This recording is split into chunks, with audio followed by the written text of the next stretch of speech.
jacked up review show. It's a jacked up review show. Jacked up review show. It's the jacked up review show.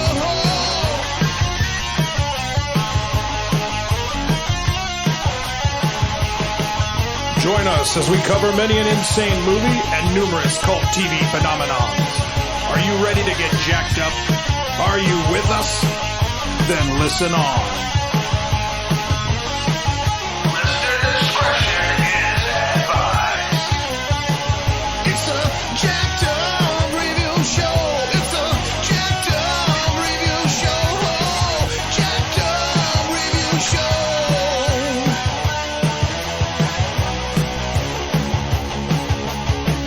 It's a jacked up review show. It's a jacked up review show. Jacked up review show.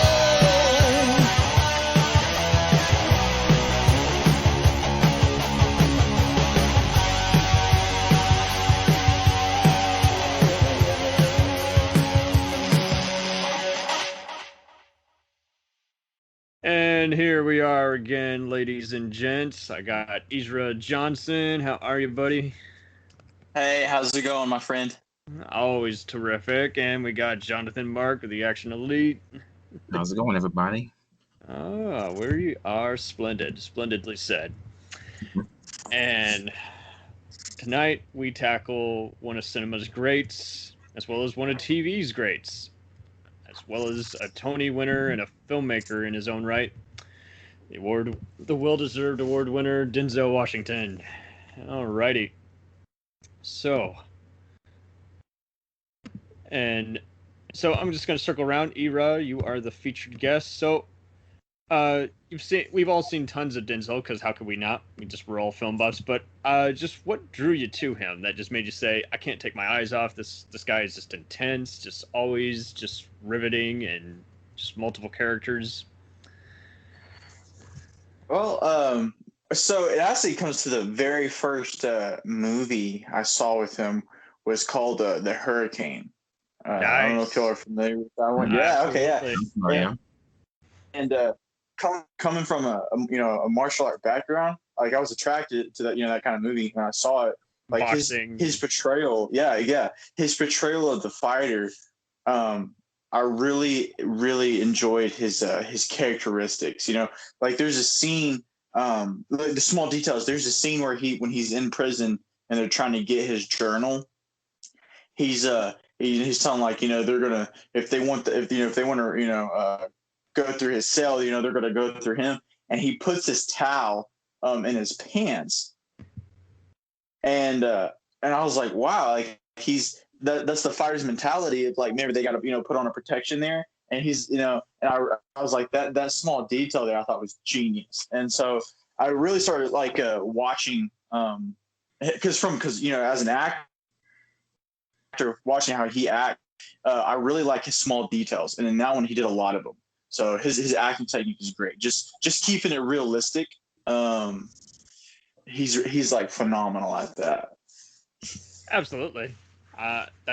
Let's go ahead and list that as role number one. This is in no chronological order, but yeah, no, very good pick. I had just always he was one of multiple A-listers who you'd see their movies constantly promoted on TV or see parts of them, and he was no exception. Just countless movies, showing on TNT, TBS, even USA, Right. And it was just interesting because he just dove into so many historical figures, and his as well as Jerry Bruckheimer blockbusters, but then just seeing him even appear in just noirish and even just other kinds of sci-fi or mystery movies, and I think it even helped that there was even some special catch to both the character and the movie as a whole. And so it's like, yeah, that's why he's just awesome. He's really doing the math in what he can bring to the role, let alone what are the movies worth of shit. And that's just awesome. Mm-hmm. Well, when he does movies, he's not like one-sided either. No, like never. he's not typecasted. Like he's played like a wide range of different kinds of characters, and to me that's the goal of an actor. right. know? Instead of being and when you watch very him, narrow. yes, yeah, it's like when you watch Chuck Norris, you're watching Chuck Norris, right? No matter what character he is, or Walker. But when you watch Denzel, like he's able to become that character. You know, you don't look on the screen. Oh, there's Denzel Washington. You know, he said no. That's that's the part he plays, and that's I think is the ultimate goal for an actor. Right. And I mean, more or less, I mean, it helps that you know, he not only has studied up, but he kind of just earns the bragging rights, because he really does go to town in terms of just making sure that everyone knows how he's approaching the role, how he's approaching the characters. We're going to speak a lot about Antoine Fuqua tonight, and he is one of many actors, along with Melissa Leo, who can confirm that whenever they work with him, he even hints at what direction they want to go. So that's why they want to keep working with him. And same thing with Denzel. You know, he loves a challenge, and that's the goal of any actor. You like to just find little things and bring. You know, you are a contributor. You're one of several different people. You know, just like the best boys, the gaffers, the sound mixers, and you know, the director, of course, is making sure the actors are trying out different techniques and getting the shots done with the excellent, you know, visualizers and cinematographers. So it's just like it is a team effort, and you know, you're never going to hear anything bad about him. I remember hearing some pals who were new extras on the Magnificent Seven rehash, and they said both he and Vincent D'Onofrio were just dead-eyed, just method actor. But not in a over-the-top kind of way, just they're, you know, speaking in character, you know, always focusing in character, and that's just what was awesome. And, of course, I would occasionally hear some people say, oh, I'd love to work with them. It's like, well, you much like any A-lister, you better know someone and not get your feelings hurt if he or his people don't return your call, you know? So it's just like... You know, that's interesting you say that. I did a movie with I'm trying to who he played in the Magnificent Seven. He was the I think he was the Mexican Indian.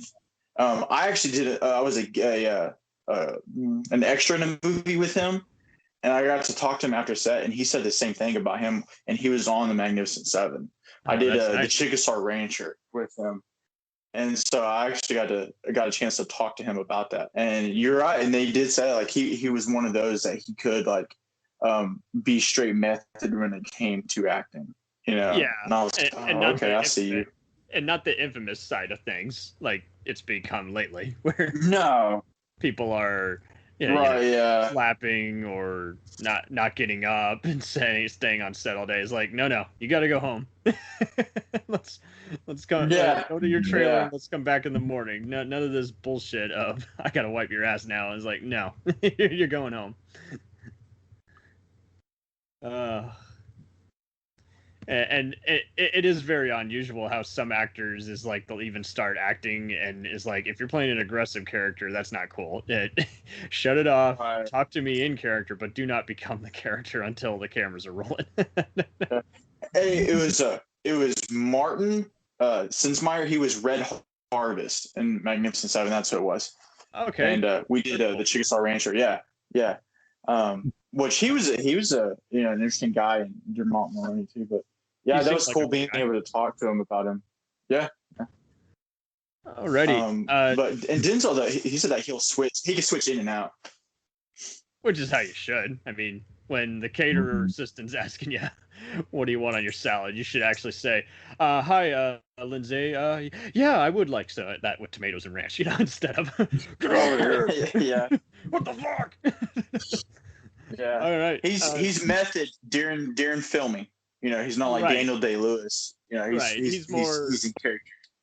Absolutely. Those guys are more like Michael Ironside, where they'll talk to you while in the character's voice, but they're not gonna, just be creeping you out. Right. Well, Michael Ironside only has one voice. He has no choice. That's true too.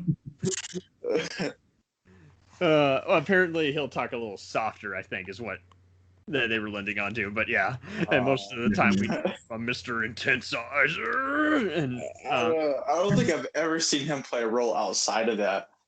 it kind of varies.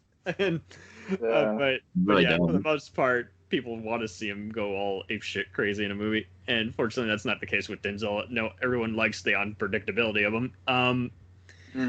And so Jonathan, what is it that just kind of overall appeals as Denzel, other than just starring in countless, blockbusters and dramatic roles that are just gripping? Well, like we said before, I mean, the amount of range that the guy has throughout each film he does, he doesn't play just one type of character. He expands. That's a good point, because He's fine. lately I've been seeing some people say, "Oh, he's playing Denzel Washington." I'm like, no. No. I'm just like, I've seen him do occasional, like, he'll do the just kind of moody laugh and everything, but no, Yeah. he approaches his voice even differently. So it's like, no, I can't even. Not like some actors nowadays. Absolutely not. And I mean, I've even seen comparisons to Tom Hanks or Forrest Whitaker. I'm like, nah, get out of here with that. I mean, because maybe similar brand marketing, and their how they appear in a movie and are the leading person, but there's plenty of movies he's been in where he's just a supporting or he's part of an ensemble. So I just can't get behind it. But let's traverse. And so, Jonathan, what is your movie number 2 that you're going to pick? Like the first one that you saw him in that had to be on this list somewhere. Well, I figured I'd mention this one since it's the first of 5 movies he did with this certain director, and that's Crimson Tide. Oh yeah, here we go. Mm-hmm. This is just one of the many, just what can't not be said, in that it's an excellent World War III piece, and a mutiny kind of movie. Well, yeah, those 2 scenes when he confronts Hackman are just brilliantly written and acted by both of them. Yeah, and people mean- complain about the ending. Is like, I don't know how else you would want to end it without compromising Exactly. or even dividing your audience. I mean, this is not. Approached like a stage play, kind of. I mean, what they and- want, the action-packed finale, that's not what that movie was.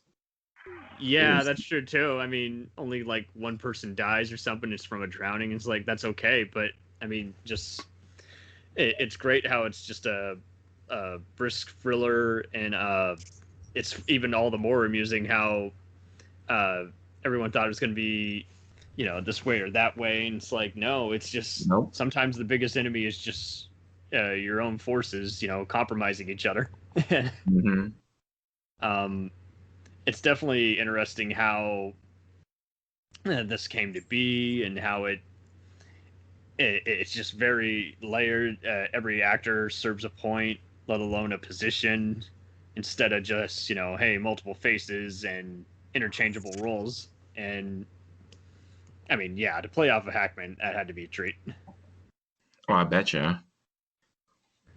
That's Oh, Dude, Gene Hackman's goat, man. He's definitely. he retired too, I think, unfortunately. yeah, later on, Um, I heard he was not getting along with certain people, but to be fair, I mean, you're going to get that way eventually. It doesn't matter if you're the best or worst person on the planet. Eventually, creativity is going to set aside. He's my favorite Lex Luthor because it's so goofy and so Agree. non-Gene Hackman. It's great. Yeah, I mean, Mhm. what a role for him. And I'm sure we'll tackle him sometime eventually. Yeah, have you seen this movie? Surely you've seen this movie by now, Ezra. Which one? Crimson Tide. Oh, Crimson Tide. Yeah. I thought you were about to give me another. Yes, I have. Yes. Mhm. Yeah, that's the one about the nuclear war, right?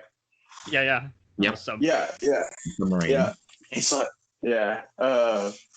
They actually have really good chemistry working off each other, I thought. Yep. And I never saw like the actual theatrical. I saw it on TV, So there's probably the stuff missed out on it. But that one that's the older one too. Was Is that 90s, early 2000s? Yeah, 90s. Yeah, 95 was a great 95, year for yep. him, especially. Mhm.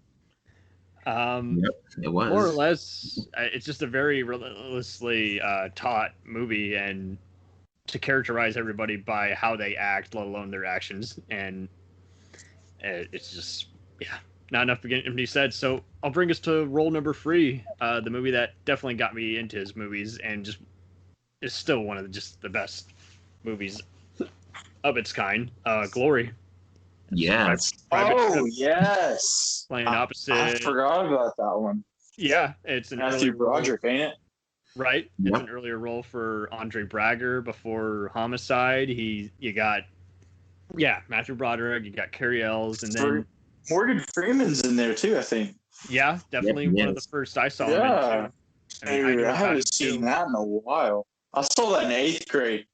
we So did were I. covering. Yeah, I Same remember here that. too. Yeah, and it was So, like 7th or 8th grade, and it was just very probably 8th grade, but yeah, you're right. It was just constantly shown in school. They would cut out some of the slurs and the cannonball decapitation at the beginning of the movie, which is what gave it. my teacher is awesome. She paused for us. No, we got to see it all. She did. My teacher. Oh wow. No, Yeah. nice. We, the Patriot too. The Patriots, yeah, the same way. There's Yeah. like 3 gory moments, and the rest is pretty fair game. But That's right. yeah, like you say, I mean, it's just a very epically well done tell. And again, Denzel's in so many tells about racial tension and prejudice from historical areas and centuries ago, and show it. This is not only just a great true story that needed to be told, but just one of the best Civil War movies. I'm sorry, Gettysburg. All It those. really is. It really It is. really is. It 'Cause, I really mean, is. So yeah, it's historical, but it's well acted.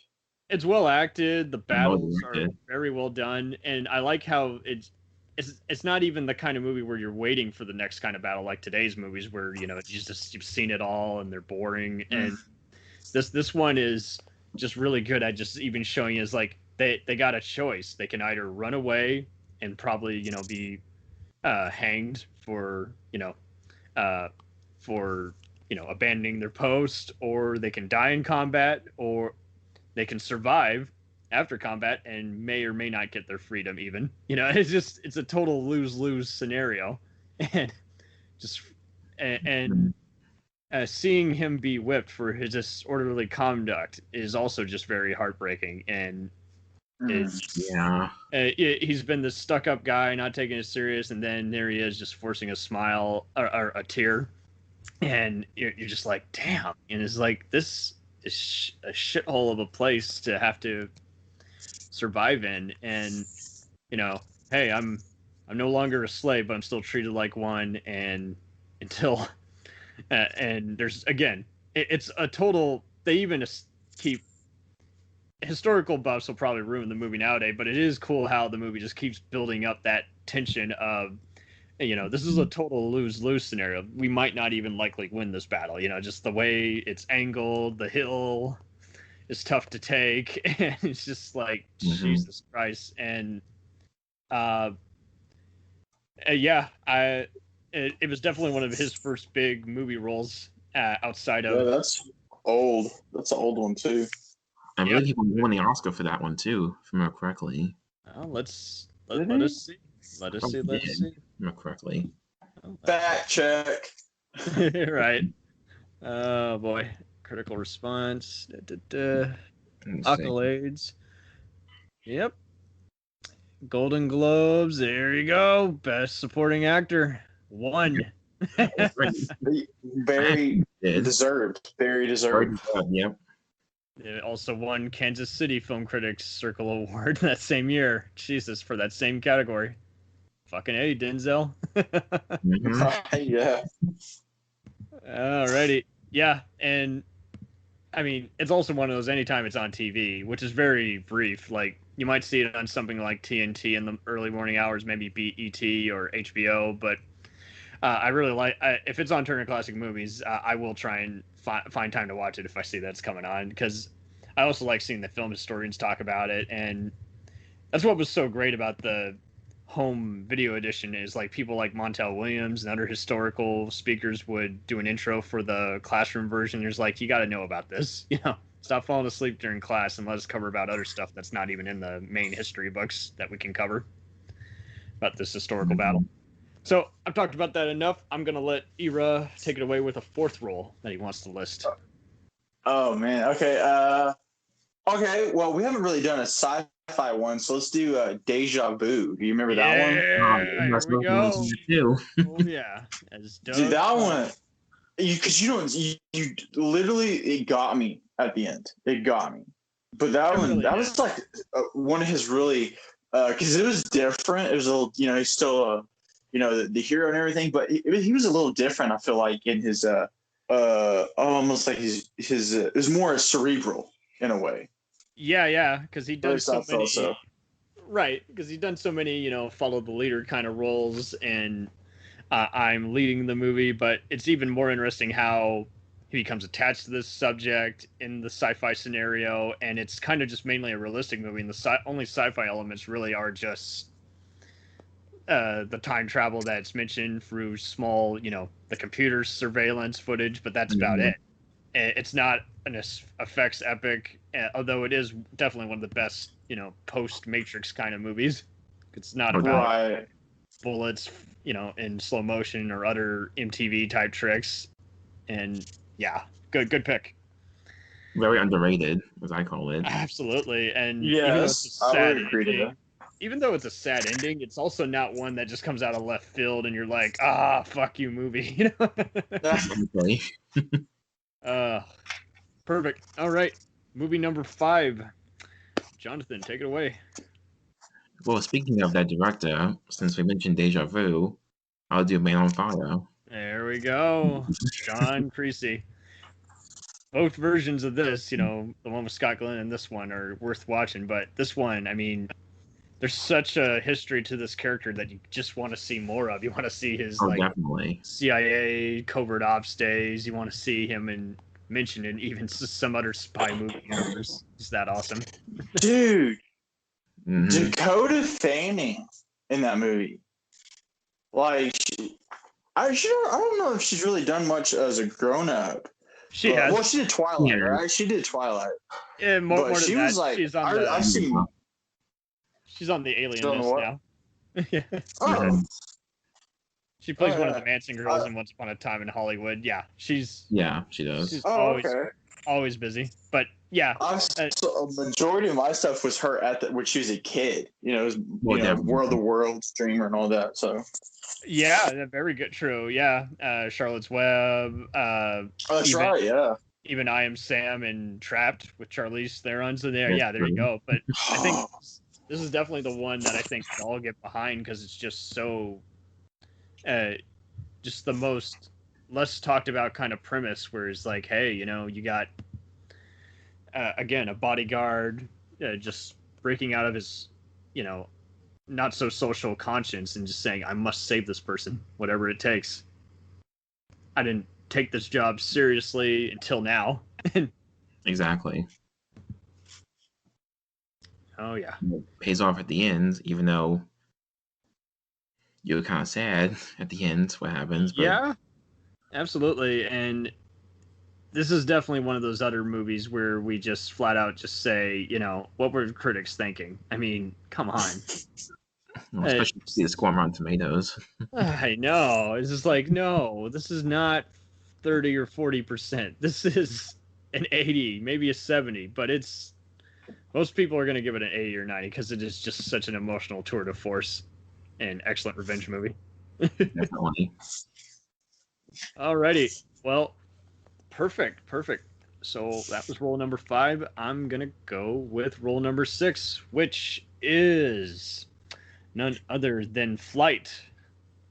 Oh. I haven't seen this. Oh. You haven't seen it? Oh, okay. I saw that with my grandma. That's a good one. Oh, well. Yeah, it's a little risky. She introduced me. She's the one that got me to watch Hurricane. My grandma, she's like, Denzel Washington's awesome. I was like, oh yeah. So yeah. When that first came out, I think I took her to that for her birthday. We went and saw that. She's a big Denzel fan. Yeah. Perfect. Okay, yeah, no. This is definitely one of those where it's just a very well layered screenplay. You'd really it did get nominated for best screenplay by the awards. Was it a true story? Was it a true story? It was. I think some people did claim it was a true story, but it was just inspired by an Alaska flight. Oh, okay. Yeah, loosely. I think so. And I mean, Robert Zemeckis. I'm sorry to say, just I don't want to say overrated, but definitely one of those. I hadn't liked a lot of what he had done in quite some time. You know, since like maybe Castaway or Back to the Future trilogy. But this was just a good brief return to the sun before just making a few other forgettable effects experimentations, because it's a part disaster movie, part mystery. Did he deliberately or unintentionally crash the plane? And it's just such an all-star cast. Still flew under the radar a bit. There's some dark comedy in there.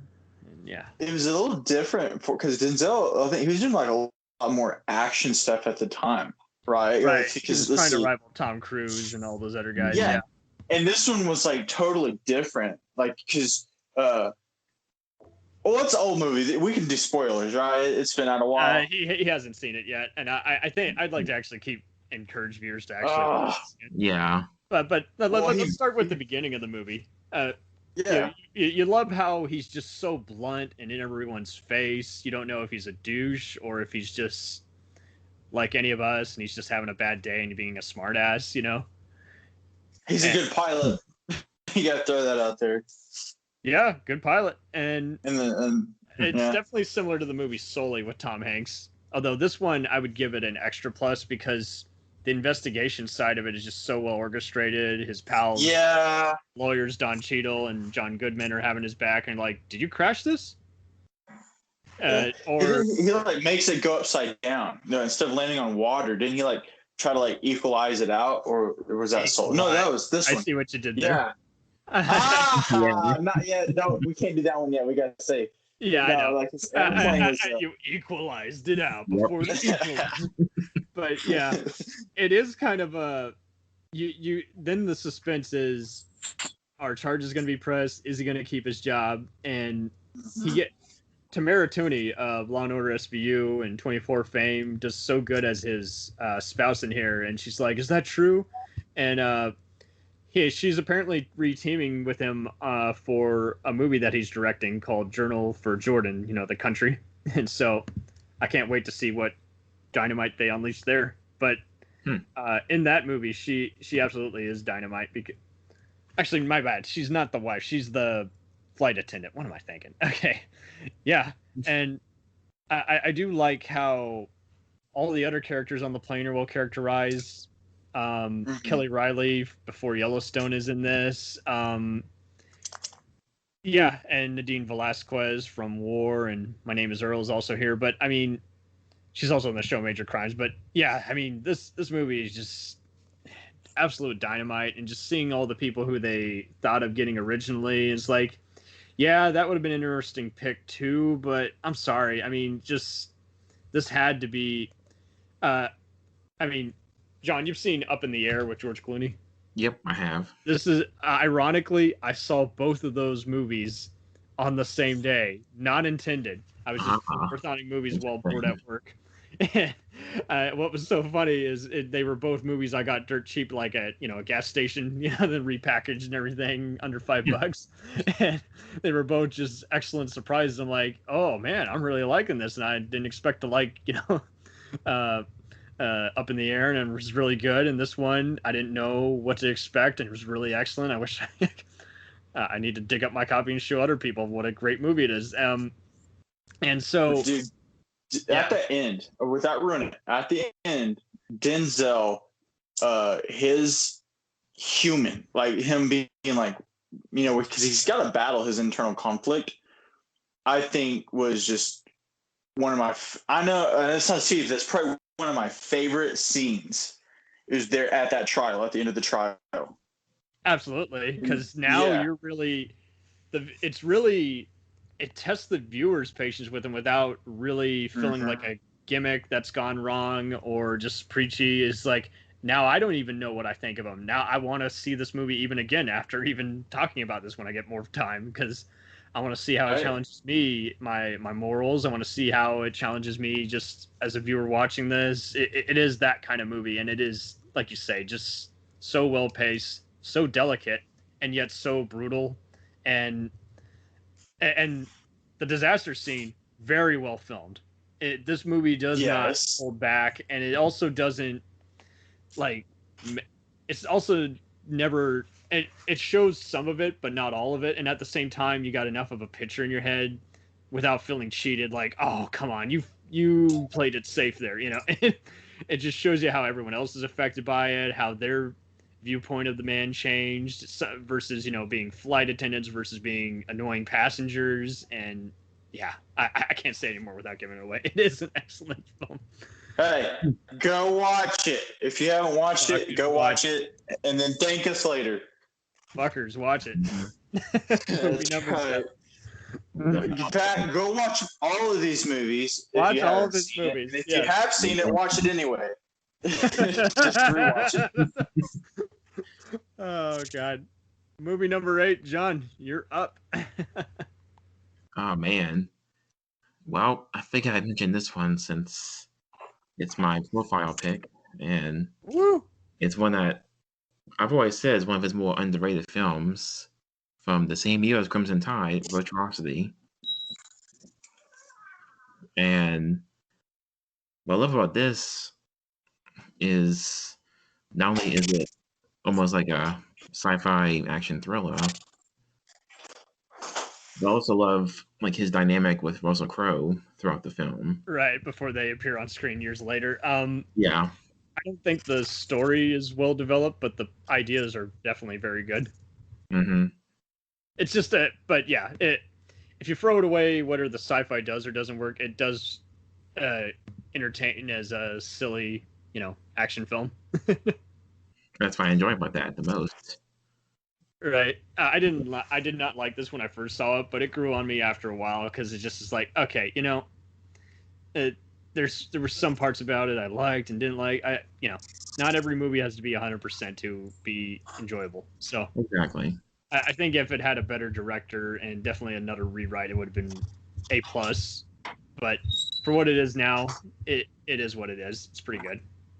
Not great. I don't know that it would be top 10, but it's definitely there. It's somewhere. Well, it's not the top 10, but it'll be in the top 20 like we're doing now. Oh, absolutely. So, I mean, he definitely had a lot to add because he's kind of playing a running man kind of character. You know, he's on a leash having to fight the system, and Mm-hmm. the program is not working at all, and he's got a dangerous virtual thing. And, you know, once you get past the moments that are just so over, you know, inspiration is just Denzel. It's definitely knockoff of, you know, Demolition Man and Terminator. But once you get past that, it is just fun. But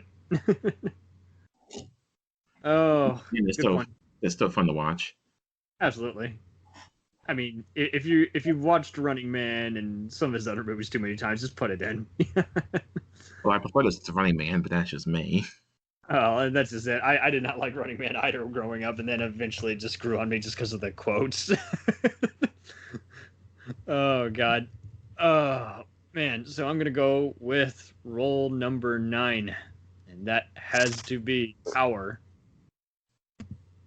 Not the show, and So- not all these other movies. This one is just an all-star cast by Sidney Lumet of Dog Day Afternoon and Network fame. Mm-hmm. And much like this was another one. It was one of those like I don't really love it, but damn it, I will watch it again just because the themes and the acting are that well rehearsed. It wasn't perfect for everybody, but it is definitely smart, and it's just showing you how everyone's various PR and public relations and how they're affected by the less what they think they aren't even all that affected by.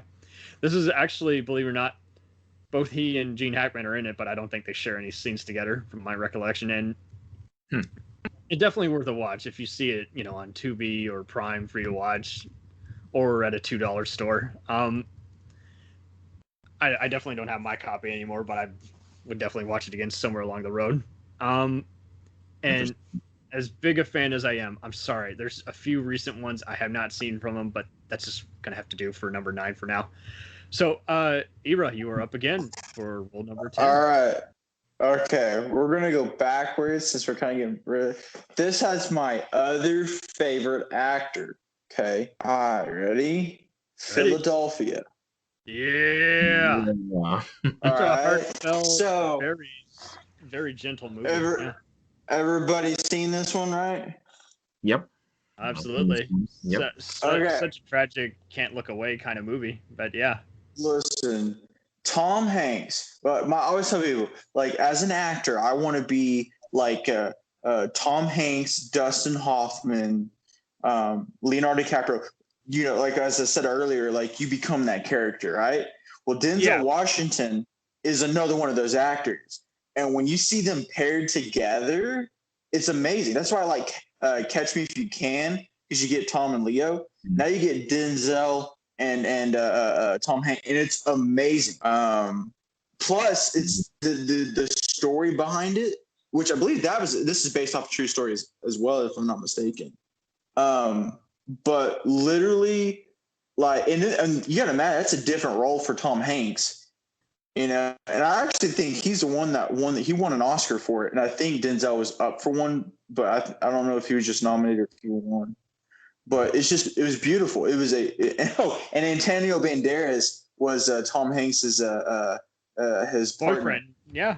Yeah. And that got him forgot more about it. attention because you've never seen him in this. This is definitely a one that I do need to revisit again. And, you know, well, when I'm done watching. This is pre Forrest Gump, I believe. Yes, I think, a year right after. And because like Tom, he had that 5-year span of like every year he had like a huge movie where he just like, I don't know, man.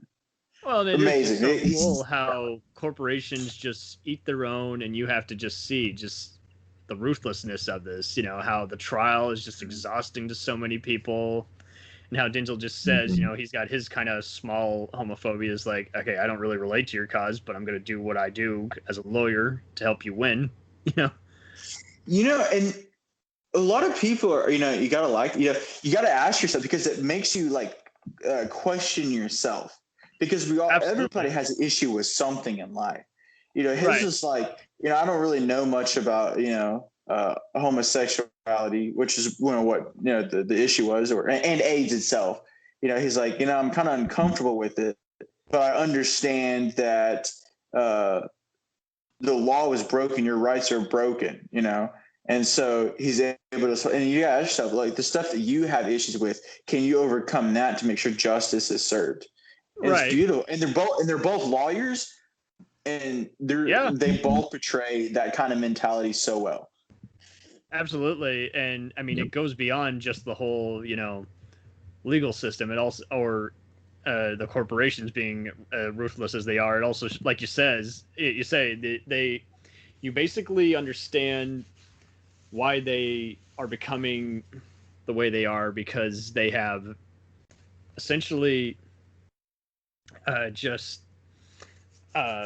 basically, you know, they dug into the layers of what you do or don't know, and by movies' ends, they all totally understand each other better, and you know, and like you say, it's just so gentle without being overblown or like a bad soap opera. And I mean, it's a timeless movie. I even have gay friends and relatives who haven't even seen it yet. I'm like, are you kidding? And I was like, oh, it's going to be too depressing. I'm like, yeah, but it's also pretty eye-opening. So, I mean, you gotta see. Yeah. Alrighty. So that was movie number 10. All right. Alrighty. So I'm gonna go with number 11. I'm gonna say Training Day. Now. John, go ahead and tell us about Alonzo Harris, the crooked detective. Oh, is that me you're talking to? Yeah, okay. Yeah. Go ahead. I'm Ezra. So he said you. But oh man, that's a character that I find very interesting, because it's Denzel basically playing a villain, as you could say. Mm-hmm. And what I found interesting was that that's one that really doesn't care what he's doing. What he's doing is wrong. He just doing Yeah, it again. And definitely an interesting cat and mouse kind of thing that he ends up having alongside his co-star, much like, Bad Influence, Silence of the Lambs. And then it also does have that Heat kind of mentality where the city is also a character, of LA. And Mhm.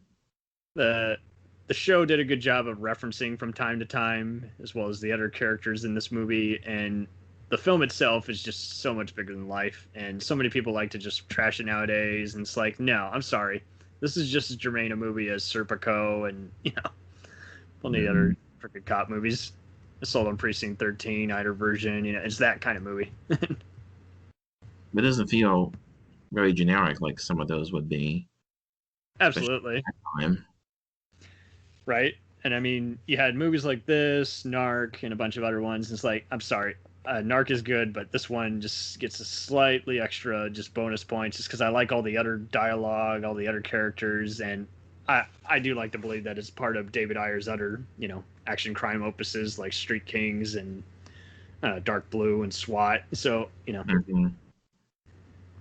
especially I like Eva Mendes. That's my reason. I'm just gonna throw it out there for me, real. I couldn't resist, brother. I know, right? I was waiting for someone to mention it, and I was like, I'll go ahead and bite the bullet and just yeah. That's what, I'm not gonna lie. I'm a Denzel fan, but she was the reason I watched that movie. And then of course because Dr. Dre, yeah, Dr. Dre was good in it. I mean, the whole cast is pretty damn solid. I mean, aside from Ethan Hawke, I mean, you also have, Nick Chinlund and Peter Green as one of the dirty cops, and Raymond J. Barry and Tom Berenger. Right, as the Three Wise Men. I forgot he was in there. Yeah, Tom he appears Berenger, in the show yeah. as well, briefly, as one of the Three Wise Men. But yeah, Raymond J. Barry also. But it's also kind of cool seeing. So does Nick Chinlund, but it really is kind of cool how that whole storyline. And I mean, 999 totally did do a knockoff of this, but I like how it's this and Heat both kind of were the front runners. Heat, you got the thief who's got nothing to lose. He's got to do the heist or die trying, and then leave town. Here, Denzel, he's got to leave town after stealing all this money from other crime guys and getting the help of his other crooked Vice Squad guys. And then he's got to, get the money to the Russians by, the end of the morning. And he definitely approaches it similarly in a Scarface kind of way, I would say, for this role. That's the best way to describe it. Pretty much, yeah. And it even goes out a similar way. Yeah, I totally forgot how real that was at the end. Yeah. Wow. And apparently they did not change much of the script except when they felt they had to rewrite at the last minute. But even with the small rewrites, it still plays pretty well in my opinion. And I like that table chair fight scene too. It's just so brutal. You almost are waiting to hear a bone crunch noise. Mm-hmm. Oh, so that was rule number 11, I believe. So, yeah. I'm gonna go ahead. Role number 12. John, what would you like to mention there? I think I go with the same director, Denzel. I'd go with The Equalizer, the first one. Oh, yeah. Yes. Yeah, movie 2 definitely gets stolen by the villain and just not as well built up. But yeah, movie 1, I mean, you just don't even know what to expect from this guy. I like how he pre-visualizes his kills before he executes them. That. And it just definitely makes it reasonable competition with all the Takens and John Wicks, and it's like, that's perfect, Really, yeah. Wick, it's all his arsenal and his stealth and how the build up to that, how they're part of this covenant type thing. And yeah, Taken was special social schools, and this, here he's just all, I mean, I like how he's undercover he has a day job at the Home Depot type No, yep. place. And he just takes that hammer and then he comes back and wipes it clean. He's like, nope, I never took this out of the store and Nope. killed the guy with it. Nope. Dude, I love the fight scenes in those. Yeah. You know what started those?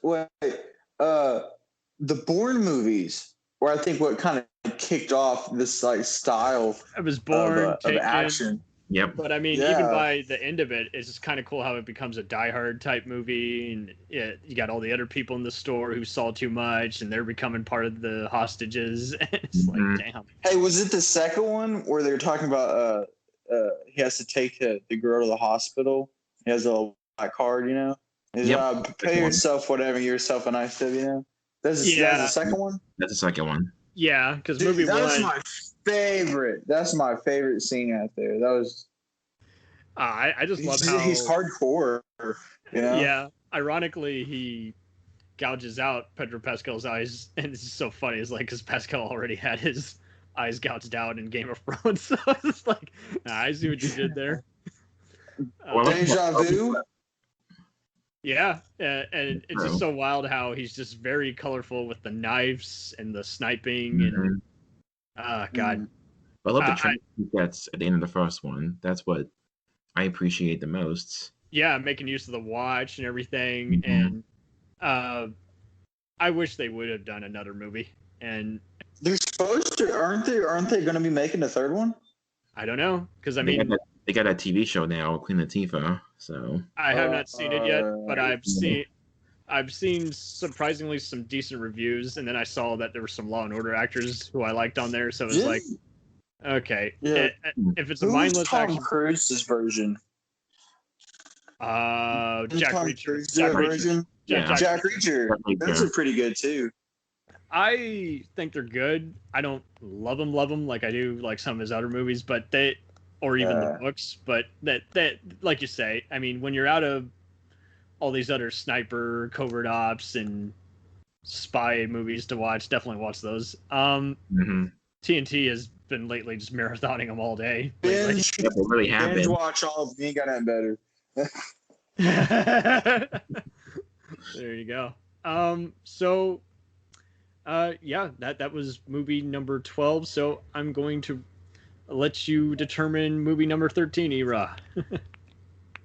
Oh man, okay, so you saw Equalizer. You know, we haven't. I'll just go ahead and throw into. We haven't talked Malcolm X, and that was probably like one of the better acting role like ever. One of many roles with Spike Lee, and based on Alex Haley's coverage of it, and it really is a pretty powerful movie. I am due for a rewatch. If I have 3 hours to kill, I'll probably do it. But I was fortunate enough to watch before this episode Spike Lee's episode of The Directors, and I like how they establish all the shocking scenes in it, all the brutality of it, and I mean, just such key acting for everybody. There's a list of A-listers and B-listers. You know, you got Christopher Plummer, Angela Bassett, and then you got, you know, people who were just in the start of their careers, like James McDaniel from NYPD Blue, his brother Earl. You got Giancarlo Esposito, Peter Boyle, and then even LaTanya Richardson, you know, Sam Jackson's spouse, who's also an actress. Craig Wasson as a talk show host, even freaking Wendell Pierce, Bunk from The Wires there, as a member of the assassination team. Oh, yeah. Good pick. Very good pick. Very good.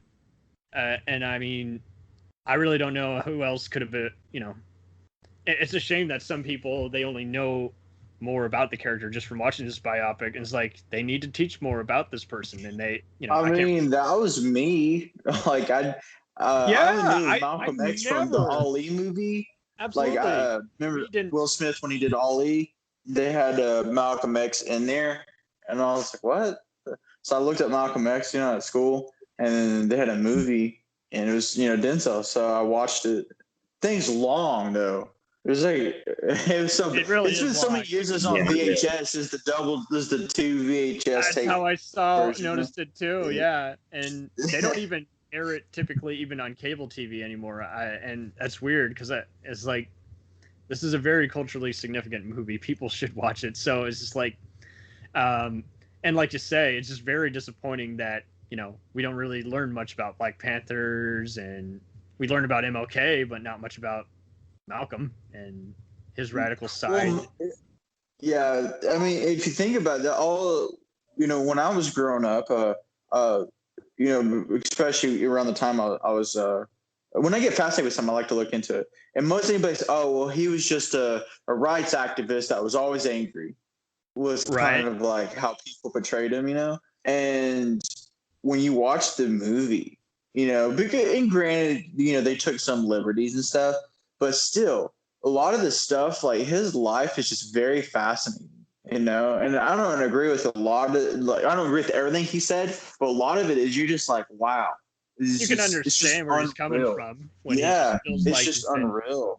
And then you got all these other Black, you know, activist groups, you know, members of the Black Panthers who, you know, were disagreement with them, and it's like he pretty much had just so much to lose, let alone just continual, just everyone's against him, you know, the cops, the politicians, and other members of his staff. And he had to basically just keep saying, okay, well, I'm going to put it out there. I'm going to say it and make sure you hear it, you know, because I also, if I back down and I say it, you know, and then I might as well surrender, you know, I might as well pussify myself, and I'm not going to do that either. And it just shows you the whole, we're still seeing a degree of that with even activist voices, but now, you know, we don't even hear about it even as much, you know, unless we're at a protest, because, you know, it's through Instagram and such.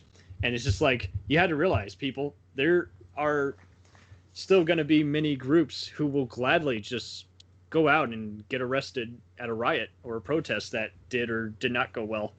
And they're willing to die by that, because you have to just say, I am sending a message. I will not fear what I think or do. This is not hate speech. This is me making a point, whether radical or whether agreeable.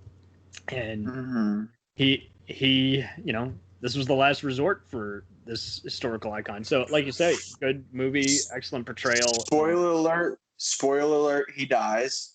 But that scene, that scene though was because because his kids were there, right? It's a true story. His kids and his wife were there, but like, he doesn't say anything, but his facial, like that was because I've seen that movie like 3 or 4 times. Oh, really? His dying scene. Where if you go back or watch, and it sounds bad, go back and watch his death scene. It's amazing. Like the like heart-wrenching type of performance that Denzel did there, because you're like, man, that's in front of his kids. You know what I mean? Right. It's just, it's beautiful. Yeah, it was. I think he won an Oscar for that. That's probably one of his like best he got nominated, performances. I don't think. It was the first one he won, but oh really? Apparently, but well, no, because he won in Glory. Well, that was for a Golden Globe. Either way, yeah. If you're talking Academy Awards, different thing. But yeah, no, very good pick. And so that was rule number 12. 12. That was 12. I thought I gave you 13. I think it was 13. Oh, you're right. You did. Yeah. That was 13. Okay. I was like, oh, that's odd. Okay, I'll let John pick rule number 14, and then I'll come back. Well, I figured, speaking of Spike Lee, I'll go Inside Man. There we go. Yeah. As the guy who's a negotiator facing corruption charges and, you know, having to fight a criminal who's also got layers to him, as well as a bank that's got some questionable activity. It's just definitely breaking apart so many layers, like you say, just much like with Malcolm X. There's got some good cast in that movie. Absolutely. Oh, definitely. Jodie Foster, Christopher Silence of the Lambs. Right. And Clive Owen. The Green Goblin. William Dafoe's in that too. Yeah, he is the arrogant guy, and he's more even trigger happy than the rest of the guys. Chiwetel Ejiofor, yeah. Oh, Chidwell's in. Yeah, he's Yep. I saw him in Red Belt. Was the very first time I'd ever seen him. Was the movie Red Belt. He's a very talented actor.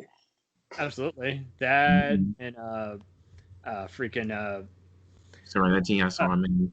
Right, and that was around when I started saying, oh, I know who he is now. And then, by Salt is like, okay, game changing. And, 12 Years a Slave. And it's like, you got to see something. Mm-hmm. Dude, who's the old guy in that movie? Christopher Plummer. Yeah, he was in Sound of Music. Yep. Right? Yeah, like I'm not crazy. Mm-hmm. Maybe. I mean, it's a big all-star cast, but yeah. I have a bunch of useless knowledge. I'm sorry. I'm trying to replay that movie back in my head, and I love to do that as a kid. Is like, oh, I know him from so and so, and from so and so, and from so and so. I do the same. I remember that. I'm a nerd, okay? I'll say it's all good. That's why we did this podcast. We just love talking film. Very good pick. Movie 14. I'm gonna go with a TV role, the claim to fame, St. Elsewhere. Role 15. It's Dr. Chandler. You can watch this anywhere on Hulu. It really is a just groundbreaking show, much like Hill Street Blues. How Hill Street did the whole, every show now is just building on its awesome style of, documentary kind of look and, steady cam and handheld. And the same way, I mean, you're just going around seeing all these different personas. I mean, ER would not exist without this, but this is, Chicago Hope won an Eider, but this and Chicago Hope both did just excellent job of just acting outside the typical expectations of a hospital show. And it just really what it is just a very, very gritty drama, set at a hospital. That's all it is. I mean, just the crossovers with Homicide, which kind of places it also in the Law and Order universe, and as well as Cheers. It's got Kit from Knight Rider. Yeah, yes, it does. Right? Yeah. So. Oh, you only know it by his voice. You know it by his voice. Yeah, William Daniels from Boy Meets World. That's right. Yeah, William, that's right. He was also in The Graduate with Dustin Hoffman. He was the dad. Oh, yeah. He is definitely a missed actor. He's a great one. As so many people get their start here. David Morse, Howie Mandel, in a dramatic role outside of I forgot about that. Ed Begley Jr., you'll recognize him now, John, from Better Call Saul, but I mean, G.W. Bailey, from Police Academy and The Closer, so there you go. And Ronnie Cox, and, he was already known, but then you got Bruce Greenwood, Bonnie Bartlett, and even Stephen Furst, from Animal House and Babylon 5, so Mark Harmon got award attention because, he was playing a doctor with AIDS, and when that was first a big thing. So, yeah, it really is a good show. I still need to get through it all the way, but I've seen all the various talks about it and even clips from it over the years, and it was even interesting how this kind of became a thing. It's like, I wonder how many people have actually seen St. Elsewhere who are Denzel fans versus who knows him from today's stuff. And it's like, yeah, it's kind of, they just screwed the pooch. They just didn't, because of mild music rights, they didn't release the whole thing. But if you got Hulu, you can definitely watch it all when you just want to see a gritty thriller and dramatic work. I'll check it out. Yeah. So that's my pick for number 15. Is it my turn? Yes, it is. What could be role 16? All right. I'm going to have to be biased because, my girl's in that movie. They're in this movie. And also because I haven't got to tell you, but Dean Cain's in this one. All right. Yeah. And Dean Cain, I did a cameo, I had a cameo with Dean Cain, and he saw one of my videos, the stuff I was working on, and he wants to he wants to do a movie with me in the future. So I'm super excited. So I'm biased. I got to be biased. Out of time. He was definitely the only reason we watched this movie. Oh God! Again with Carl Franklin. Love it. I want to love it. It's basically He's a bad guy. It's basically every 40s noir and CSI style that also becomes a fugitive type movie. I might just watch it again just to make fun of it. but he's definitely the only reason I watched. It's great. Well, It's awesome. I'm with Cam on that one. Dean Kane's hair is crazy, and he's the bad guy. Like you don't ever see him as a bad guy. I keep forgetting that he's the bad guy because he gets like killed like halfway through the movie or something. True. And then Eva Mendes is always, she always makes the movie good to watch. I mean, I guess maybe. How about we just rewatch Training Day? To see all that. Oh, touche. That's true. I'll give you that. Oh God. So that is your pick for number 16. 16, man. You got to throw it in there. You got to throw that one in The there. only reason we watched it. Yep. Number 17. It really is. Number 17.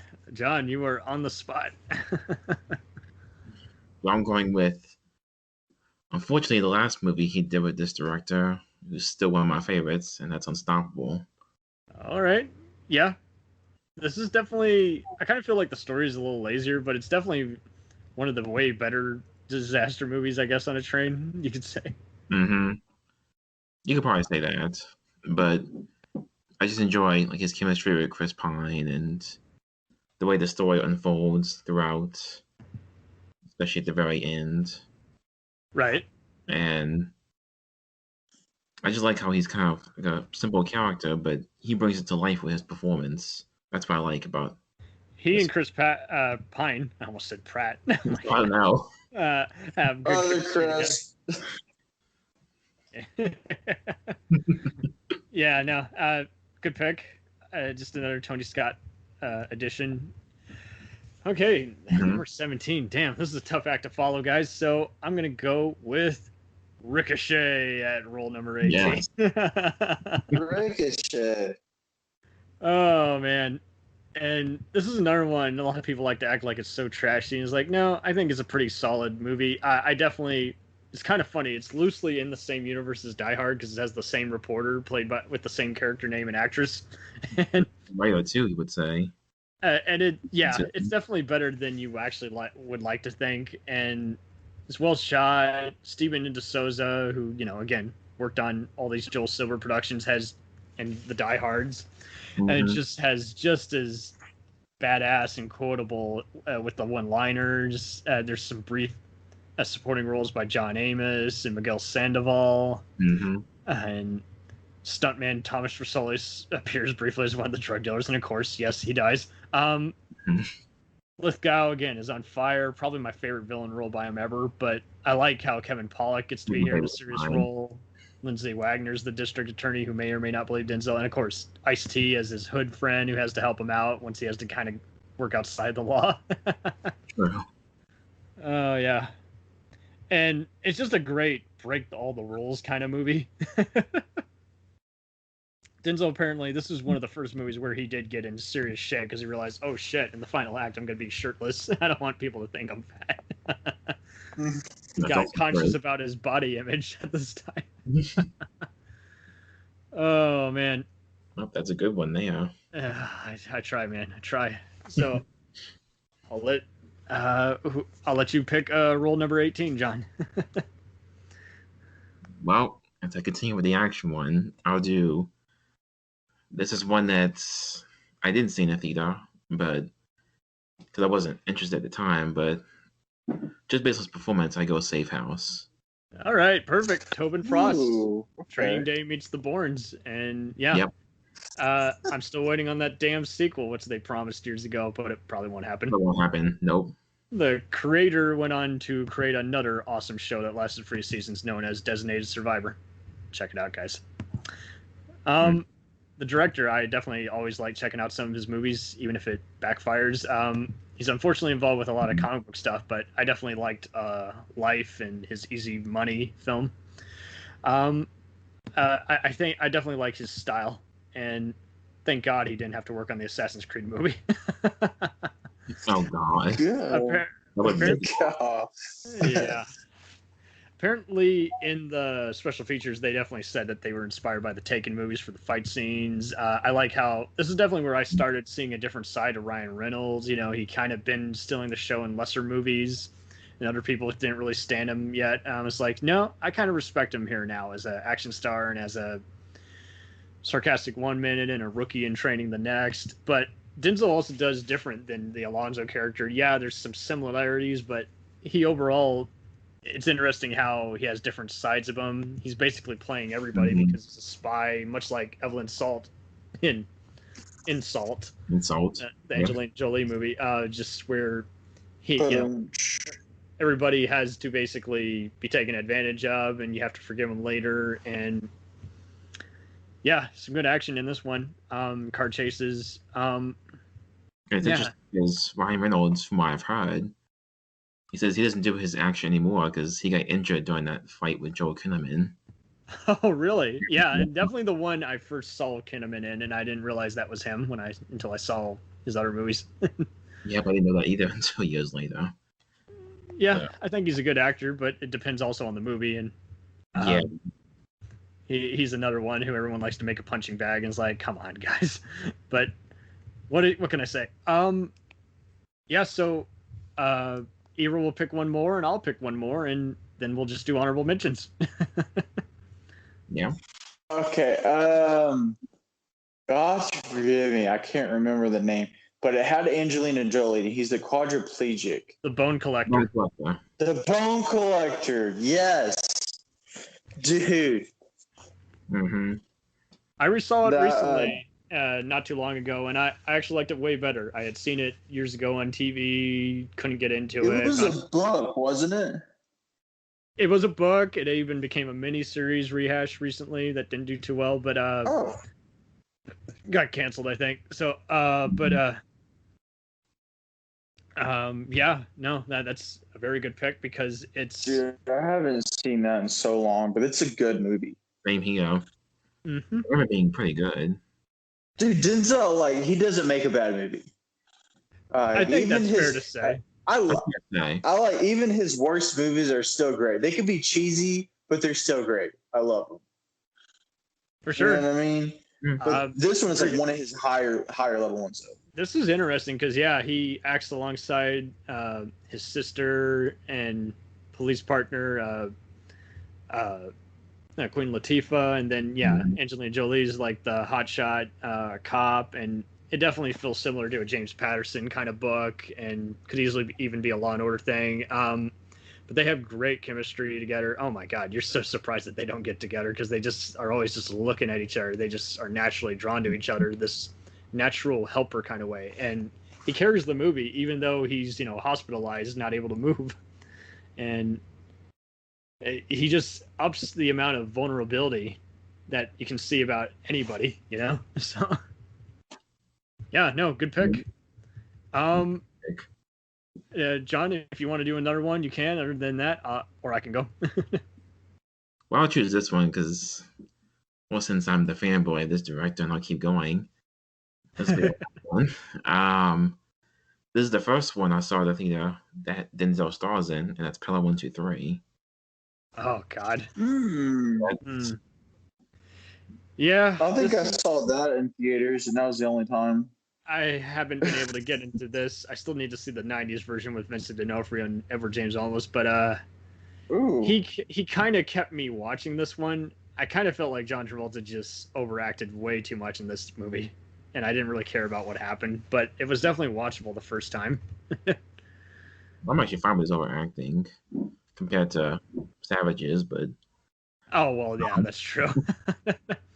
Well, Savages is even weirder because it's like he starts out all calm and then he just goes all maniacal. For no reason. Oh God, Travolta. We're gonna struggle when we do an episode on him. That is for sure. Hey, he did that one where he's like a huge fan of somebody, and like stalks them. Oh, the Fanatic. Like, it was like with who? The Fanatic is what it's called. Fanatic, that's right. Yeah. Yep. Yeah, I saw that one.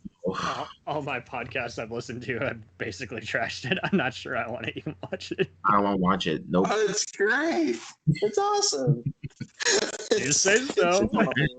Nah, I love bad movies. No, it's not like a movie like, oh wow, that's an amazing movie. It's kind of one of those like when they're not that good, they're so bad that they're good. Like I like movies like that. Yeah, that's Yeah. That makes better It's one of sense. it's one of those. It gets like his ear shot off or something like that. It's awesome. Oh, jeez. Now I see it. Yeah, go watch it. Okay. Well, so I'm going to wrap this up. Of the other roles I've seen, honorable mentions. There we go. How come no one said Remember the Titans? Like I'm waiting. No one said Remember the Titans. Oh, I'll tell you a funny story. I saw that in high school, and it was funny. It was one of those we were out of movies to watch, and we just had to kill time after like SAT tests, and it was just so funny. I love that's one of the few PG movies that deals with like segregated towns, you know, in like during the 60s and 70s. And it's a good, straightforward movie. It packs a punch. Definitely one of the first movies I paid attention to Will Patton in.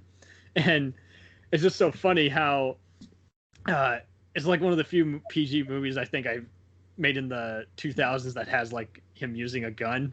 And it's not an action movie per se, but I like how he thinks people are about to loot his house. I'm like, whoa, is this about to turn into a shootout movie? No, but could have been. But it was a good movie. It really was a slam bang film, and definitely one of the first films that I saw him just heavily promoted. Is like, you got to see. It's an inspirational movie. You should watch it even if you're not into football. I'm like, okay, nice. No, good pick. Definitely a good Jerry Bruckheimer production in his prime. I will definitely mention Carbon Copy, where he plays off, as basically an illegitimate kid of George Segal. Not an easy to watch movie, but definitely a very well versed movie. It's not going to be a ha ha ha movie, but it's a kind of a loose satire, but it's definitely a movie just with some important themes that you should watch at least once. And did anyone ever see A Soldier's Story? I did not. Which he No. It was kind of like, I know you like the Presidio, but yeah, this is an interesting, military drama. A black military officer. It's, who's also a military lawyer, and he was also in the stage play version of it. And Norman Jewison approaches it with the same kind of just very well layered, material as he did with In the Heat of the Night. And that's a good show. Absolutely, Cry Freedom, I recommend.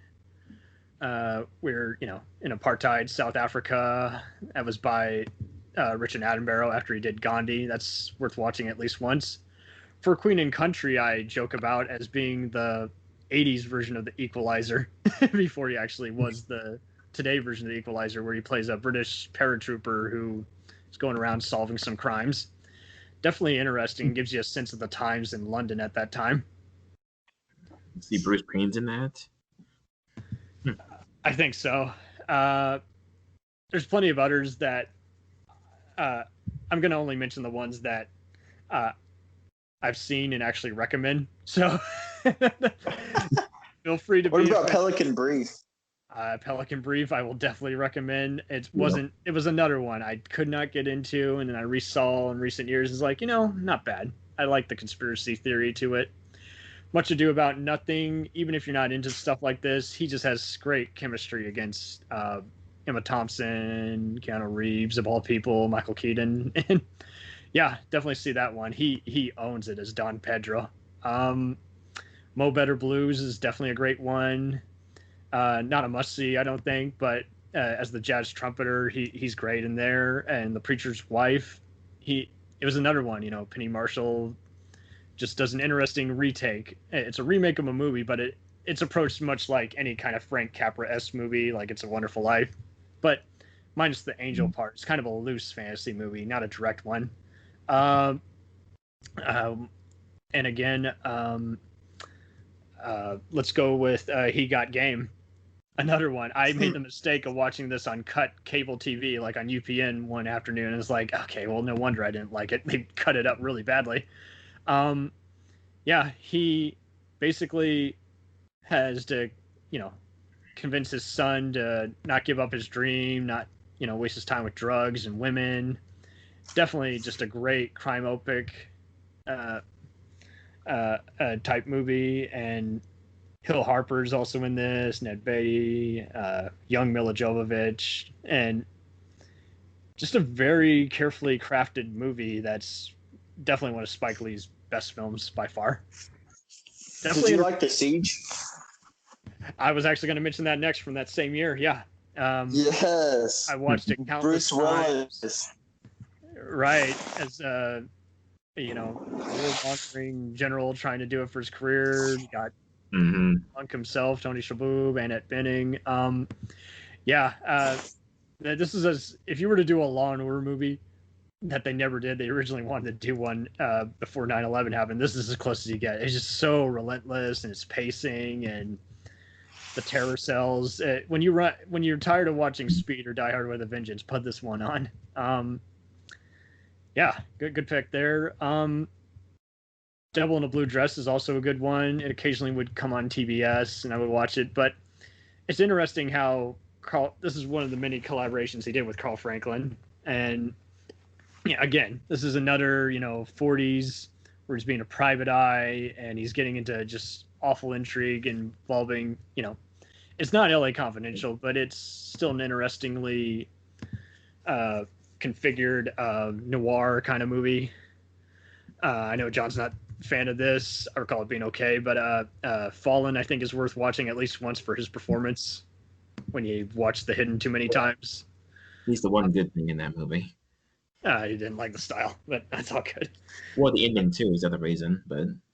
Okay, well, there you go. And then, I mean, we definitely got to mention The Manchurian Candidate, because this reunites him with Philadelphia director Jonathan Demme, but it paces it all so differently, and as a modern warfare movie, and makes it some ways a little more disturbing. I don't think it's better than the first movie, but it's definitely worth watching at least once, just if you just need a straightforward thriller. I think it just got plowed under the rug, and everyone's just still so mixed about it. But if you're in the mood, you can just get a little bit out of it, just because it's it's not as taut as it probably could be. It's still a little chilling, and I think for that you should just see it. And definitely the actor and cast in this is just dynamite. And so many people are in this movie. Bruno Ganz, Zoko Ivanek, Anthony Mackie, Alo Schreiber, Charles Napier again, Miguel Ferrer, Ted Levine, and John Voight. Liev Schreiber is the congressman who was also part of his platoon. That's pretty creepy. Kimberly Elise is also in here. And once again, cameos by Roger Corman, Sidney Lumet, even Al Franken. So there you go. Check it out. Antoine Fisher was a very uncompromising movie that was one of the first that he directed. Did anyone ever see that one? I saw the other one he directed, The Great Debaters. Yeah. And so many people just kind of forgot about it. And both those movies just hit home in terms of just showing just unsung tragedies, but being more than just about the tragedy, just saying how you understand the measure of a man and all that. I know this movie often loves to get tossed out. I call it the violent episode of St. Elsewhere. John Q was definitely why I checked out in the first place, because I just like hostage movies. Yeah, I just never could get into that one for some reason. Oh, man. Oh, probably. Yeah, Magnificent Seven. Two Guns, and I can't fully recommend The Book of Eli, especially after rewatching it. It's just one of those. I didn't like it. I actually didn't like it. I thought it was kind of boring, to be honest. Well, he did good. He did amazing. I just didn't get into it. I think my main issue is I just hate that goddamn ending. No pun intended. Oh God! I didn't really get into it. But he did he did a good job as his character, Absolutely. So it wasn't, he didn't drop the ball. Yeah. And I definitely checked out the little things just because he was the deputy sheriff in that, and it kind of becomes a crooked cop movie in the second half. And I mean, I don't know why. I usually hate slow burn movies kind of like this, because they just have so many just out of nowhere shocks. And that one for me, I just liked it just better because of the twist. I just and because I grew up just watching 40s and 50s mystery movies. So it's just, is it the best of the year? Not at all. But not me. That twist is what kind of ruined the movie for me. Oh, good. I just kind of liked it in kind of a Chinatown kind of way. It's just Oh, it's fine. But, yeah, no, it's not going to be the top 10 you must see detective kind of movie. Nope. And I will admit, I don't think Jared Leto's nomination is at all deserved. It's just like, no, he played Jared Leto, but he was contained Jared Leto and occasionally overacted, but that was okay because we had Rami Malek's psychologist who was kind of interesting. Until and then yeah, and then there's the TV movies, the George McKenna story. It's a school movie playing a teacher in LA. I recommend more. That's worth a watch, but each time I tried watching it was always like 3 hours and would take so much time space on my DVR. I recommend License to Kill. No, not the James Bond movie, but prior to That's a good movie. it is a good movie, It but there was an 80s movie from 84 and you can get it on one of those like multi 8-packs of, you know, action movies, and it's called License to Kill, where he plays a lawyer defending a family headed by James Fiorentino, who are basically, you know, suing someone for a automobile accident, and it's not bad at all. Wikipedia claims you can also, it used to be on like a double feature DVD when that was first the thing, with Resting Place, which was another underrated movie with Morgan Freeman, John Lithgow. But this movie, I think, you know, this, what separates this from all the other kind of lawyer movies is, and really fascinating to some extent, is just showing you double-edged sword between two people that are suing, and it's just very well scripted and staged. So, I mean, you should definitely watch it. I will say it's a good movie, but most of us are not going to say you gotta go see it. But it was worth a watch because it was decent and it was very well characterized and acted. It's the movie which he was also in the stage production of, and that is Fences. But goddamn, people, that did not have to be so damn long. It's one of those stage plays. I would just much rather watch A Streetcar Named Desire. I get much of the same and less of a time frame. Did anyone That's else a good. this? Marlon Brando's awesome. Yeah. But did you bother with Fences, or was it just kind of like, why bother? That's kind of what I said. Yeah. I mean, really all you're going to remember is that Denzel just is such a dick to his son.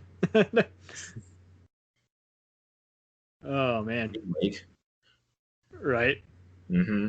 And I mean, he even goes so far as to even call him the N-word. It's like, damn, dude. Belittle him. There's some good supporting roles by Russell Hornsby and Viola Davis, but I was just like, okay, yeah, this is a movie that it's a 3 out of 5 star movie for me. I'm only gonna watch it once because of the acting, and then I'm gonna say, what was all the hype and fuss about? Oh, that's right. People like singing their favorite stage plays adapted. I think you could have picked a better one. Even though there is some truth in there, and it does capture that kind of, you know, time frame as well as just cultural aspect to it. But I was just like, yeah, no, I think there's so many better movies. So, I mean, I hate to say this, I would probably put this in the same category as Heart Condition, a movie which you'll watch once, but really you don't really like as a movie. Heart Condition was kind of a weird sci-fi buddy fantasy movie, and to me that was just like a lesser Coen Brothers fare, even though it wasn't even a Coen Brothers movie. I must confess, I have not seen J. Roman Israel or Mississippi Masosala, but they can't possibly be bad because everyone's saying he's excellent in it. So, What about American Gangster? oh, I knew we were Yeah. forgetting something. Russell Crowe, Yeah, that's definitely one of his best ones. And someone had the nerve to say, oh, it's a retread of some of his other roles. It's like, Denzel hadn't done that many crime roles. That one was excellent. And they've apparently, anyone who hasn't seen it, you might like the show Godfather of Harlem, which is kind of a origin story to that. Yeah, I mean, to actually chronicle, was it Bumpy John? No, Frank Lucas. Yeah, Bobby Johnson was his father, who's been played by Lawrence Fishburne in a bunch of roles, and is played by Forrest Whitaker on the prequel show Godfather of Harlem, which also has a dynamite cast and cool action and frills and crime history. That's good because I really do like how that also has Chiwetel Ejiofor in there, and I like Josh Brolin as the crooked cop. I like how there's a brief role by Armand Ashante, John Hawkes, and the Raza. Ted Levine and Crow have good fare. Ted Levine's basically still is like he just walked off the set of Heat. Almost a dozen years later, but that's okay. I like how, like you say, it's interesting how Clarence Williams III gets to play his dad Bumpy there briefly, and I'm kind of okay with them ripping off The Godfather in a way. It was like, yeah, I can this. Mm-hmm. There's plenty of other people who are in that who I forget are in there, like Joe Morden, Richie Coster, John Polito, Norman Reedus, and Katie Strickland. But yeah, no, that's definitely a taut movie. Definitely a smart film. Well, is that one Courage Under Fire was another one we forgot to mention. Of course, because all the other people are, and the timelines are just so busy still in the show. But yeah, yeah, he does good at anchoring that movie. He's definitely the first face you see on it and the guy who starts the whole investigation. So that's basically the reason everyone saw the movie. But yeah, it still does not get mentioned enough. And it basically is a feature-length Rashomon meets Jag type of movie. Exactly. Excellent combat scenes, investigation, and yeah, Denzel can't do any wrong at this. The Mighty Quinn was another movie I had trouble with, and which he also worked on with Carl Franklin. His Carl Franklin entries are my least favorite of his collaborating directors, but you should watch it at least once, just because. Oh man, that Jamaican scenery and that accent, that he helms it. The Caribbean. And they would always put it in the action category. I'm like, there's a brief gunplay and helicopter explosion at the end, but come on. He gets to work opposite Mimi Rogers as the snake lady there, which is kind of interesting to watch. Oh, yeah. Good picks, guys. So I'm going to let everyone promote. Ira, you're working on some film projects. What are you working on next again, just so others can know in this recording? Yeah, tomorrow I'll be doing American Underdog. Film project, nice. Okay. And Let us then know if we can see a screener for that. Yeah, well, it's not big. Like I'm like a football fan, so it's not a huge thing. Of course, about the one we're doing, with Braden. Oh yeah. I'm about to do a project with Nick Sweezy. That's gonna be fun. It's kind of like because I'm kind of normally like I've been doing like kind of comedic and lesser. I'm gonna do like a really dark thriller kind of projects coming up. Oh, nice. Okay. Well, let's keep informing us about those and how those go. Oh, and, definitely. Jonathan Mark, what are you reviewing typically on the Action Elite these next few weeks, probably? Well, about 2 weeks, I'll be able to review Nobody with Bob Odenkirk. So there we go. Perfect. Everyone's looking forward to that one. Yep. All righty, guys. This was great to do another top 20 for just a very diverse and just dynamite performer. So thank you all for joining in on the show. My pleasure. I had a blast. Anytime. We'll see you again soon when we cover these other martial artists. Mm-hmm. Righty. You guys knocked it out of the park. Time to make dinner now. See you soon. We'll return after these messages. Hey, feeling down? Feeling low? Not enough podcasts about movies in your life? Why not try They must be destroyed on sight. the new Podcast Cure-All, sure to get you right with the world and on a path to better living.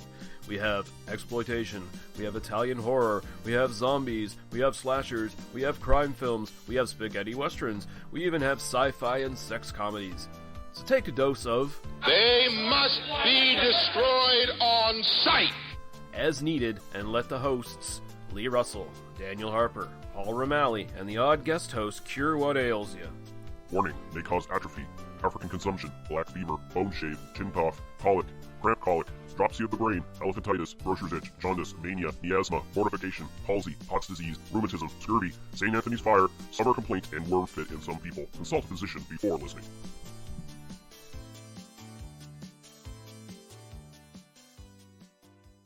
Hey, I heard you like movies. I heard you like to hustle. I heard you like podcasts. Well, guess what? There's a podcast for you out there called The Home Video Hustle. Damn right. Every Friday, we talk about whatever movie PJ picks out the bag. What does that mean? Every Wednesday on our YouTube page, I put a bunch of movies in a bag, and PJ picks one out at random. And then we just watch it. We talk about it for maybe like an hour, hour and a half, 2 hours, whatever we feel like doing, wherever the conversation leads us. But do we actually talk about the movie? Most of the time. Tangents galore. Yes. So believe me, we may be a movie podcast, but it's not always about movies. We might talk about video games, music. Yeah, that's the big one, music. Sometimes we might get a little bit of politicalness in there. Yes. Sometimes we may just, we know what we like to do. We like to tell stories, PJ. Yes. I am the master storyteller of the podcast realm.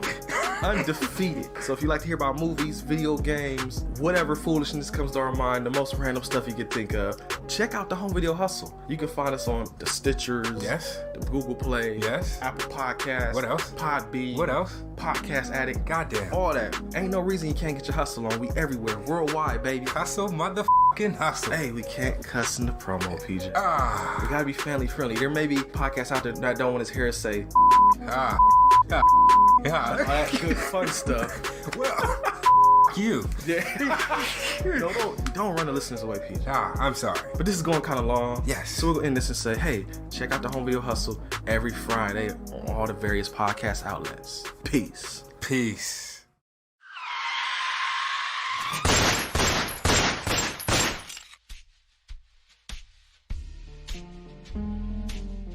As far back as I can remember, I always wanted to be a gangster. And while Witch didn't make it to the top of the world, he did make the Gangs of Hollywood podcast. So join the gang and enjoy a movie review podcast about movie gangs, gangsters, mobsters, and the mayhem they cause. You can find GOH Podcast on Facebook, Twitter, and Instagram at GOH Pod at www.gohpod.com, as well as your favorite podcast listening app. And remember, say hello to your little friend for me.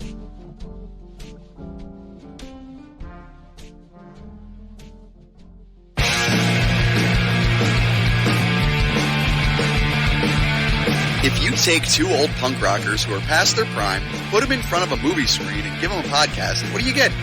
Cinema Punks. Cinepunks. It's the mixtape of movies.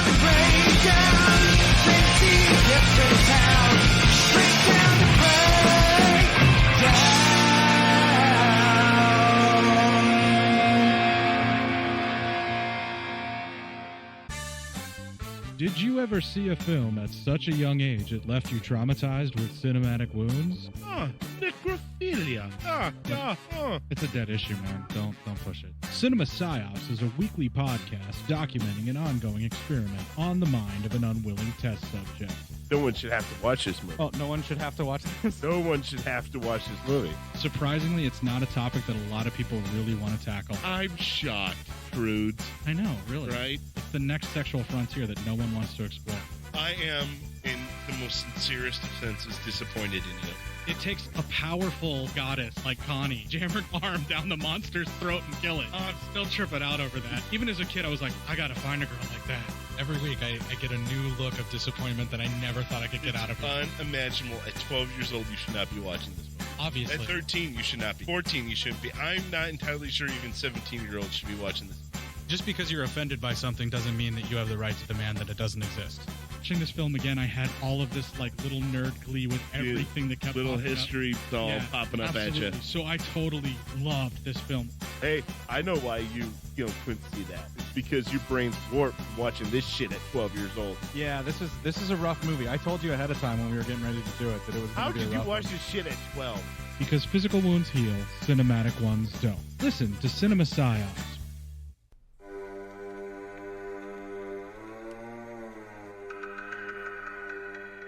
Hey Hey everybody, I'm Corey. And I'm Zach, and we're the hosts of Podcasting After Dark, a cast dedicated to late-night horror and sci-fi of the 80s and 90s, often found on HBO and Cinemax. You know, the movies your parents didn't want you watching as a kid. You can find us every other week on Apple Podcasts, Spotify, Podbean, and Stitcher. This is what you want. This is what you get.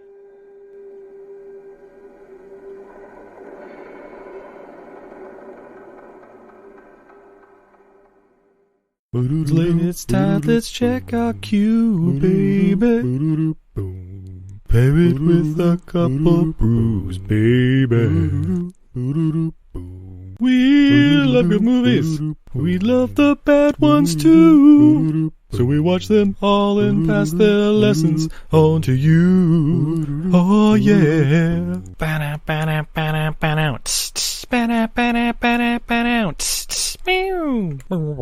Everything I learned from movies helps to make life a little bit groovy.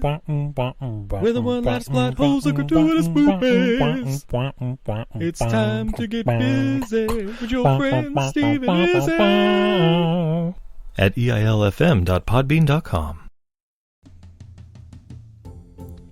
Welcome to Who Was She podcast. I am your host, Tara Jabari. After a decade working in documentaries, marketing, and all things digital media, I found that podcasting is a strong medium to share stories. After years of producing for others, I decided to start my own biographical podcast. Who Was She will focus on the life of a woman throughout Baha'i history. The first season is about Lydia Zamenhof. Lydia's story explores the subjects of the power of language and faith.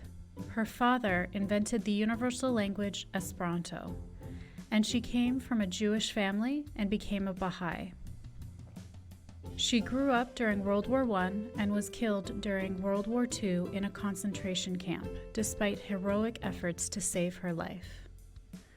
How can one person's life intersect with so many others, connect across borders, and inspire a biography which inspired this podcast? Over the next few weeks, I will share her story with you and the lives that were most affected by her and those who affected her life as well. They include her father, Ludwig Zamenhof, her spiritual mother, American journalist Martha Root, and the Baha'i German soldier Fritz Mako, who worked for the resistance undercover while having to serve the Nazi Party. I want to thank the author Wendy Heller and George Ronald Publishing for their blessing to let me use Heller's biography, Lydia, The Life of Lydia Zamenhof, Daughter of Esperanto, as a main and instrumental resource for this podcast. So please subscribe and learn about this amazing woman who traveled through 3 continents in an effort to bring unity through the power of language.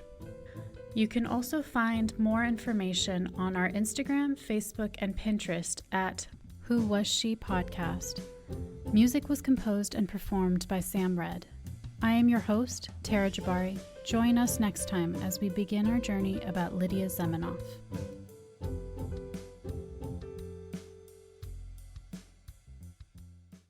Hi everybody, it's Mac Jackson. I wanted to invite you to a new site called the Forever Adventure Network. This website has everything. Pictures, videos, blogs. There's original music by Harmony Constant, 2 podcasts. One is the MacGyver podcast, where we celebrate Richard Dean Anderson, his iconic roles, and how it's influenced our lives. There's episode discussions, interviews, and life conversations. The second podcast is the Never Gets Old podcast, where we celebrate all the best things that we love in life, from TV, movies, music, and comics. The site is also the home for the MacGyver SG-1 audio series, an ongoing adventure series that continues the adventures of MacGyver and SG-1. There are also multiple stores to choose from for all of your pop culture and adventure needs. Come on by and check us out today. And thanks for joining the adventure. Are you sick of the same old stale podcasts?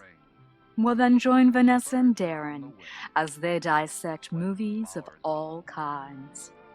The two lifelong cinema lovers bring their favorites, curiosities, and first-time watches to the operating table and inject them with a healthy dose of snark.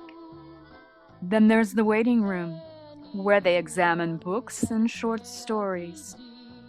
So just look for them on Apple Podcasts and where fine podcasts are available. They're part of the Legion Podcast Network. Follow them on Twitter at VDClinicPod. Join them on Facebook at facebook.com/groups/VDClinicPod. Or email them at vdclinicpod@gmail.com. They're ready to cure what ails you. And still, they just might be a little contagious. We now continue with our program.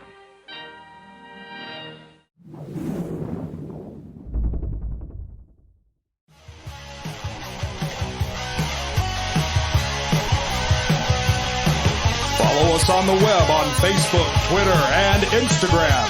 The podcast is available on Podbean, Spotify, iHeartRadio, Anchor, Apple, and anywhere else podcasts are available. Feel free to review our show and leave comments on any of those sites.